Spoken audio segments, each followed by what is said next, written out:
Well, this is how we solve this generalized eigenvalue problem. As we mentioned before, we reduce the problem to, we do a transformation from A to B, A vector to B vector, and we can solve B through a ordinary classical eigendecomposition, and then we can transform back to A. So our B1 is the first eigenvector of this matrix, and then we can solve A, and we get the second eigenvector of this matrix, and then solve A2, and keep doing this. We can eventually extract at most K1 directions. This is because the rank of B is at most K-1, so we can only get K-1 eigenvectors. Here I just want to point out the difference between the B vectors and A vectors. The B vectors are solution as are eigenvectors, so they are orthonormal, meaning they're all orthogonal to each other, and their norm is 1.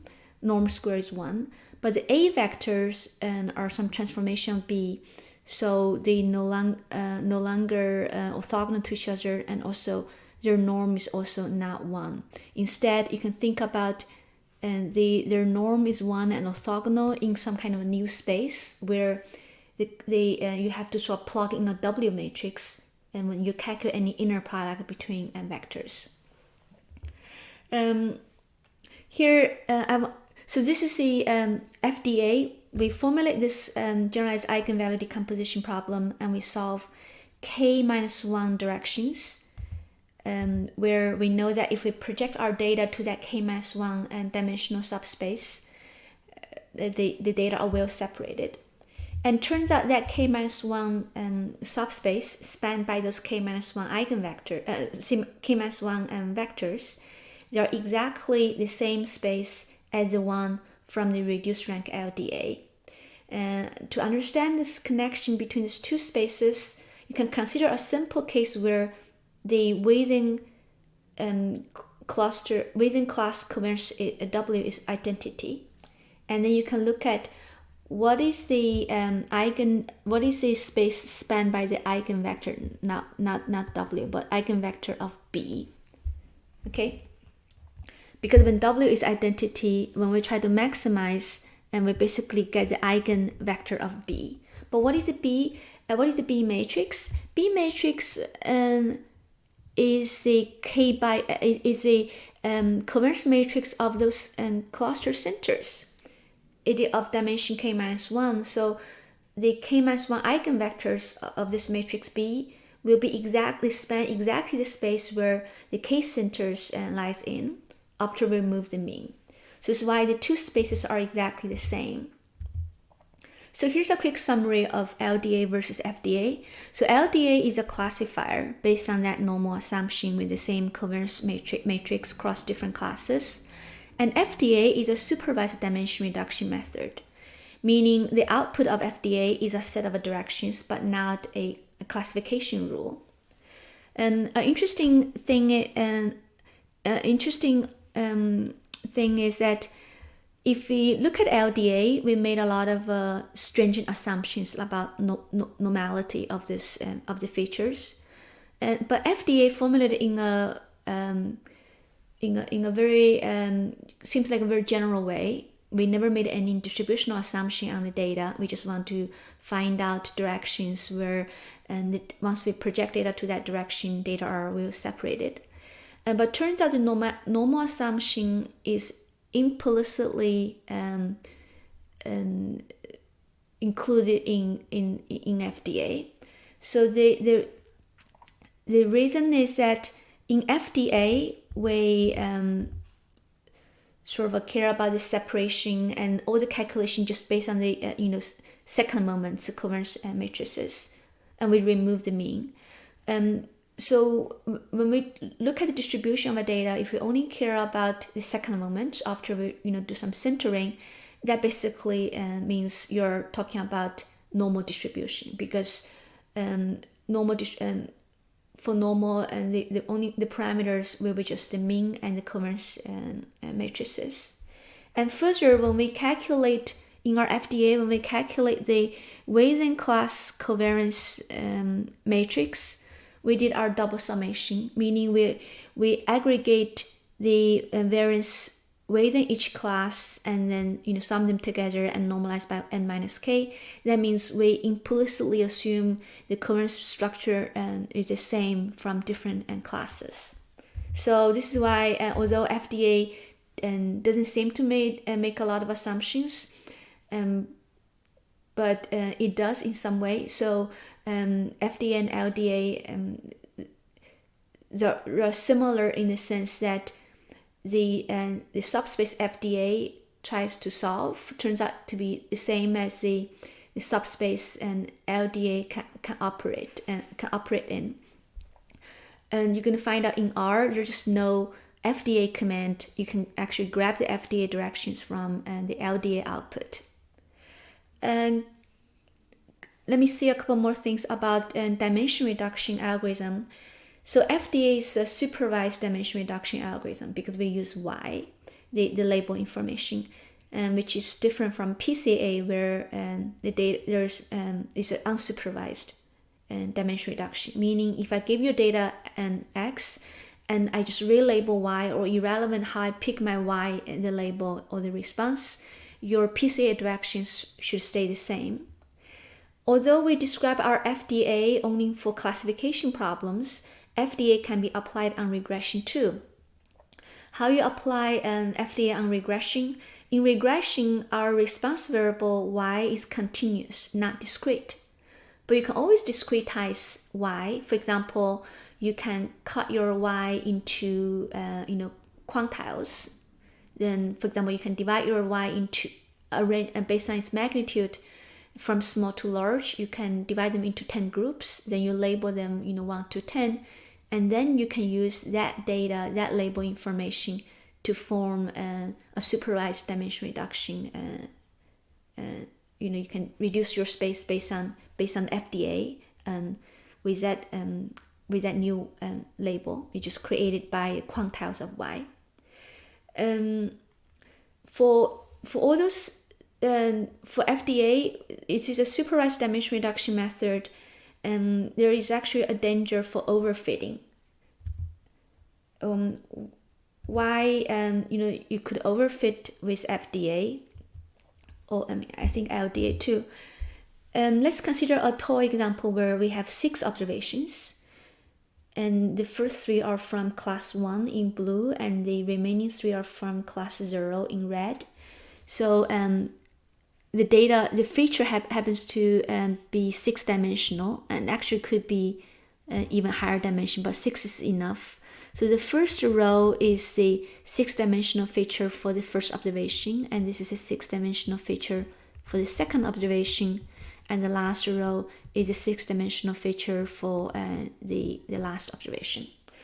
So I arrange data in the way because I want to run a linear regression. So you have your 1, 0 as a response. You have your design matrix 6 by 6.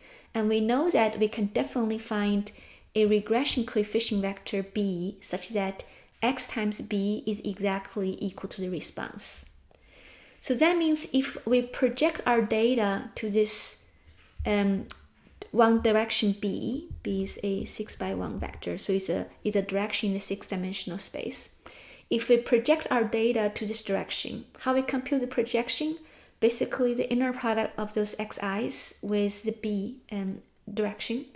So if we project the 6th observation to this direction b, we know that we're going to get some one-dimensional numbers, and that number turns out to be 1 for the blue data points from class 1, and the projection going to be 0 for the red points from the class 0. Meaning, if we project our data to this one-dimensional space, the data are well separated. The within group variance is 0, so they are far away from each other. But you can always get this result just simply because your dimension for the feature dimension is 6, which is the same as the sample size n. Meaning, if we are dealing with a binary classification problem with n observations, you can always throw some random features just to make your feature vector as long as the sample size n. So you can get an n by n design matrix, and you can always find a direction in the n-dimensional space such that once you project your data to that n-dimensional direction beta, and then the two groups of data points are well separated. And even if those features are just generated by, if they're just pure noise, you still get this well separation. So let's take a look of the digits data to understand the overfitting issue. So, I use the handwritten digits data from this package. Oh no, sorry, I think you can grab from the Elements of Statistical Learning and package.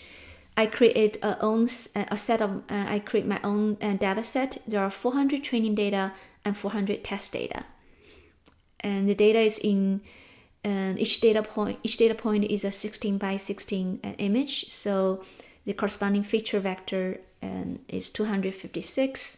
So we have 400 in the training and 40 image for each of the class, and we have the test data set of the same size. You can run LDA, and you can look at the prediction and generate this table, and you're going to find out, and the accuracy is about 75% because the total training size, test size is 400. You can also run QDA. You're going to get some error message because the sigma k for each group is not a full rank, so you cannot. And this particular QDA function does not have that. Could not take care of the rank deficiency issue, so you won't be able to run QDA for this example. Next, let's look at the projection on the Fda directions. You can get those Fda directions. There should be 9 of them from the LDA function. So you should have, because each direction is a vector in the 256 dimensional space, so you should have your sort of projection. The 9 directions are saved in this matrix called scaling. So I project our data to this 9 dimension, and we only show the projection of the data on the first 2 dimensions. The left is the training data. So you can see the 10 classes are well separated, only use 2 directions. But the same result cannot be reproduced by the test data. So on the right, I plot the test data projected on the same dimensions. So apparently you cannot get the same result, and nothing surprising. It's just because we're overfitting the training data. You might be wondering, well, there are 9 directions. You only show the projection on the first 2 directions.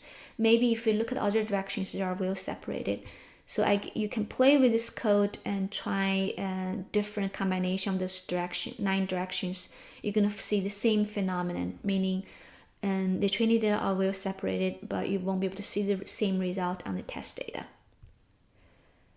Here I give you some details on how you compute those Fda and directions, and we also compare with the result from PCA. I do something more here. I use PCA to first reduce the dimension of the data from 256 to 100. So I first reduce the dimension P to 100. And then I apply LDA and only use the first 100 directions. And then what's the accuracy? You actually, the misclassification rate previously is slightly over 100. Now, number of misclassified images, but now it's reduced by a half, only 51. And further, we plot our projection on the test and training. So on the left is the projection of this LDA. Now remember, here is the projection from the 100 dimension and to the first 2 direction. This separation is not as good as the one we saw before because we actually reduced the dimension from 256 to 100, meaning our training error won't be better. the previous should be better because we have more dimensions. So the separation of the training isn't as good as before, but at least we can see some separation, and sort of the same kind of pattern got reproduced on the test data to some extent. So the reason just because we cut the dimension by half, actually even more than half, and so the effect of overfitting is in. I mean, there's less overfitting issue. So this is why we can see the reproducibility of the separation on the training, and that can be reproduced on the test data.